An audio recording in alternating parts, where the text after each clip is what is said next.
What is real is spin, charge, angular momentum.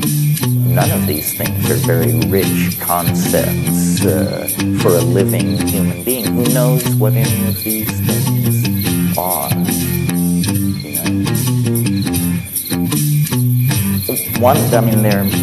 We don't have time in a situation like this to explore all the implications of this dream analogy that I'm pursuing. But one that interests me is the plasticity of time in the dream. And I think I would argue, as the devil's advocate, that it is the plasticity of historical time and the acceleration, the sense of an out-of-control spinning up or spinning down into new domains of possibility that is the strongest evidence present at hand that we are in some kind of dream. I've struggled my whole life with, I've always believed, or I've always felt the power of the statement, the world is made of language.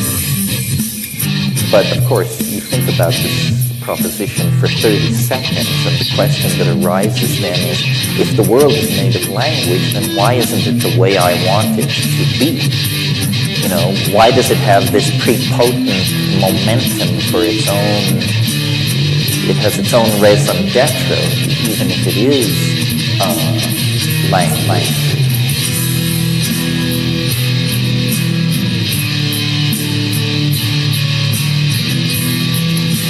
Well, I think it's appropriate to speak of this to an audience as digitally sophisticated as I assume it must be.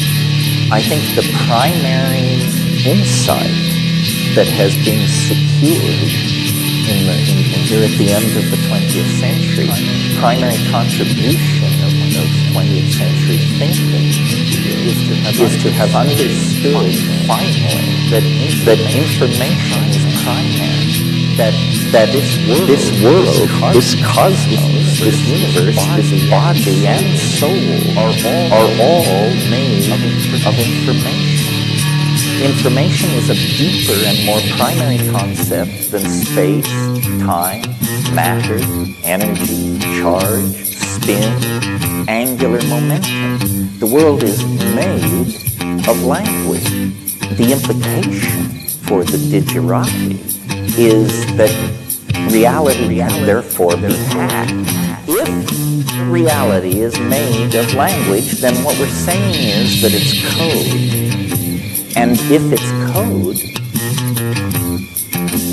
then it is far more deeply open to manipulation than we ever dared dream. I mean, we've been messing around on the desktop, opening files with religions and political systems and xenophobic theories of racial superiority, all this crap that haunts the human historical adventure. It means we have not addressed the deeper levels.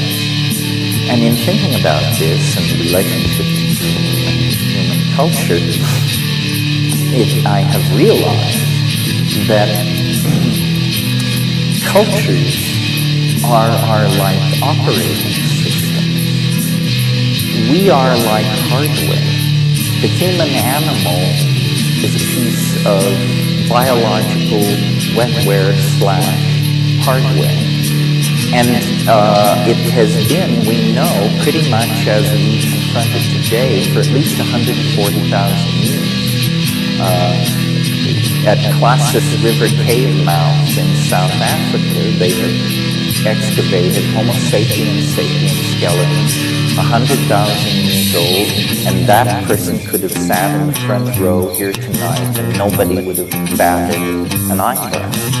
So the human hardware has been in place for a while. What has changed rapidly in comparison to the rates of biological evolution are the operating systems.